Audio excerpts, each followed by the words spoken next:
Hello दोस्तों, ज्ञान Ganga channel पे आपका स्वागत है। आज की कहानी नीतिवान सन्यासी। नगर के बाहर बने शिव मंदिर में कैलाश नामक एक सन्यासी रहता था। वो उस नगर में भिक्षा मांगकर बड़े सुख से अपना जीवन व्यतीत कर रहा था। वह अपने खाने पीने से बचे अन्न धान्य को एक भिक्षा पात्र में रख देता और फिर उस पात्र को रात्रि में खूंटी पर लटकाकर निश्चिंतता से सो जाया करता था। प्रातः काल कैलाश स्नान पूजा आदि से निवृत्त होकर उस अन्न धान्य आदि को मंदिर के बाहर बैठने वाले भिखारियों में बांट देता था।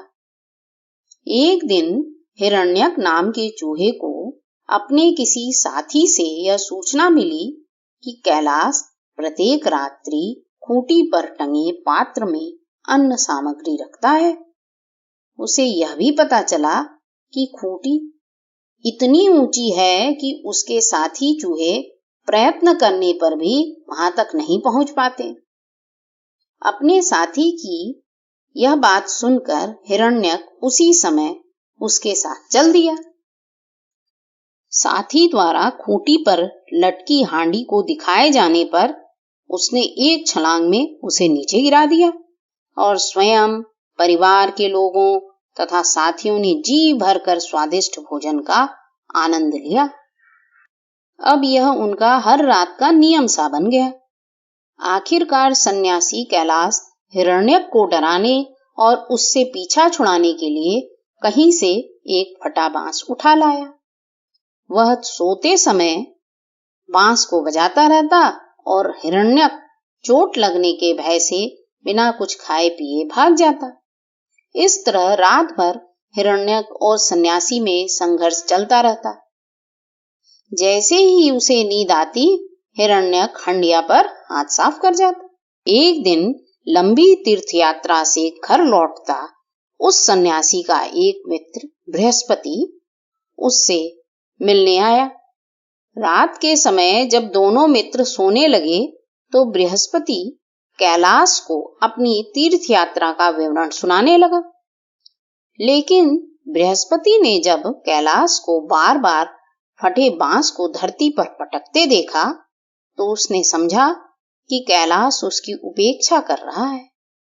वह क्रोधित स्वर में बोला, मित्र, यदि आपको मेरी बातें सुनने में रुचि नहीं है तो मैं प्रातः होते ही यहां से चला जाऊंगा। मैं तो आपको अपना घनिष्ठ मित्र मानता था, लेकिन आपके व्यवहार से मुझे बेहद निराशा हुई। इस पर कैलाश ने कहा, मित्रवर, आप मुझे गलत मत समझिए। एक चूहे ने मुझे कुछ दिनों से परेशान कर रखा है।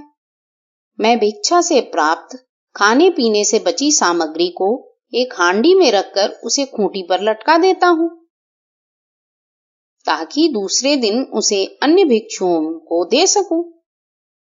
समझ में नहीं आता कि कैसे एक चूहा इतनी ऊंची छलांग लगाता है और उस हांडी की सामग्री चटकर जाता है। मैं उसे डराने भगाने के लिए इस फटे बांस को धरती पर पटकता रहता हूं। बृहस्पति ने कहा, ओह, यह बात है। इसके बाद बृहस्पति ने पूछा, आपको मालूम है उस चूहे का बिल कहाँ है?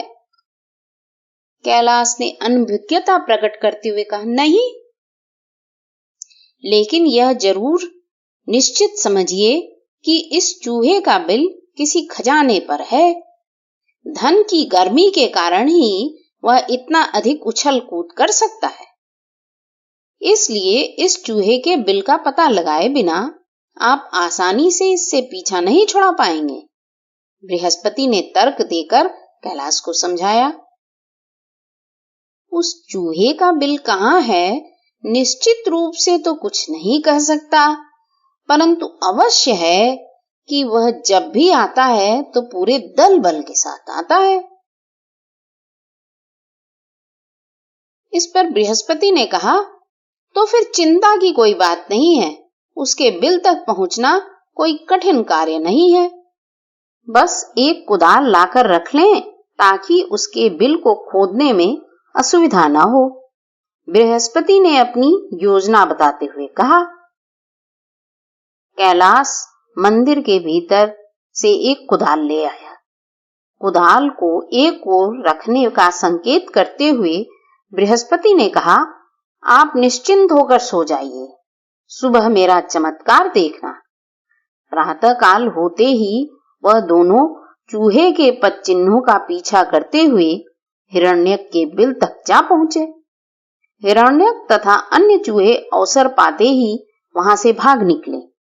उनके भागते ही सन्यासियों ने बिल खोदकर उसके भीतर छिपे धन को निकाल लिया। उसके बाद बृहस्पति ने कैलाश से कहा, मित्र, अब आप निश्चिंत होकर सोना, यह चूहा अब आपका कुछ नहीं बिगाड़ पाएगा। उसका विचार ठीक था। अपने धन को लुटा देखकर हिरण्यक टूट गया था। उसका उत्साह ठंडा पड़ गया था। फिर भी वह अपने परिवार के साथ पहले की ही तरह मंदिर में आया। कैलाश को फटा बांस धरती पर पटकते देखा और बृहस्पति को उसे रोकते तथा यह कहते सुना, अब बांस को धरती पर पटकने की आवश्यकता नहीं है, वह चूहा अब आपका कोई नुकसान नहीं कर पाएगा। उसके वचन सुनकर हिरण्यक को क्रोध आया। अपनी पूरी शक्ति के साथ खूंटी पर कूदा, परंतु वहां तक नहीं पहुंच पाया। उसने कई बार प्रयत्न किया, लेकिन उसकी हर कोशिश व्यर्थ गई। उसके इस असफल प्रयास को देखकर बृहस्पति ने कैलाश से कहा, देखो मित्र, इस चूहे की उछल कूद चाहे जितना भी बल क्यों न लगा दे, खूंटी तक कभी नहीं पहुंच पाएगा।